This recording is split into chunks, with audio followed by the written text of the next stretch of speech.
long night of the Dark Ages covered Europe, and darkness covered the people, the lamp of truth still shone brightly in Scotland and Ireland.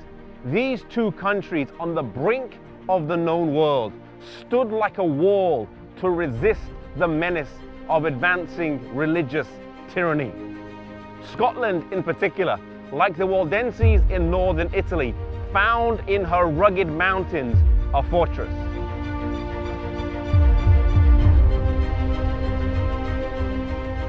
Iona is an isolated island that has become famous in Christian history. It became a central point to the Celtic Church for many centuries, preserving true biblical faith, teaching, educating, and sending out missionaries. The story of Iona starts with a man by the name of Columba, who was actually from Ireland and was born of royal descent. He lived in Ireland and worked there till the age of 32. And from the ages of 25 to 32, he is credited with raising up over 300 churches. Having a missionary spirit burning deep within him, he set sail from Derry in the year 563 with 200 of his companions and came to Scotland. They landed here in Iona, just off the coast of the Isle of Mull, in this bay, which is today named Columba's Bay. Despite finding a windswept and barren island, they built houses, planted crops, and founded a Christian school which would later attain the highest reputation for the pursuit of biblical study and science. The students had a well-rounded education, and in addition to their classes, they would spend time in physical labor, in gardening, in baking, in farming, and in prayer and singing. The students would frequently have to spend 18 years of study before they were ordained for the gospel ministry. It was not a monastery and they were not monks. It was a great mission training institute. The Bible was central to Columba and the school here in Iona.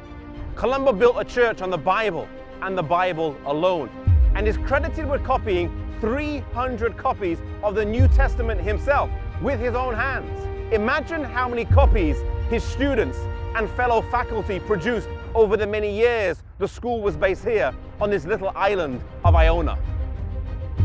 They followed the commandments of the Bible, including keeping the fourth commandment. In fact, the church here in Iona kept the Sabbath for several centuries.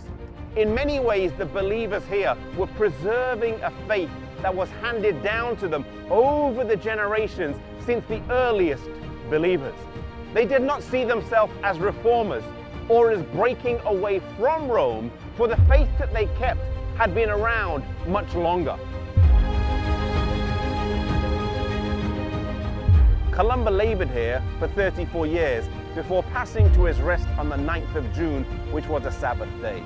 Iona would for many centuries be a leading center of the Celtic Church, sending missionaries out from the shores of Scotland flowing to the continental church. Columba's followers would hold this island for 641 years before they were driven out by the Benedictine monks. Iona stands to us today and gives us lessons in the missionary work that took place here. While today many people come for a time of peace, reflection, and contemplation, a place where they can feel closer to God, we cannot deny the work that took place here. Maybe God is calling you to go and get trained, like the missionaries who would come here to be trained and would go out for service. Maybe God is calling you to be trained for mission service. Maybe He's calling you to a life of full-time ministry. Maybe God is calling you to change the whole course of your life. And if God is calling you, harden not your heart and follow the Lord's leading.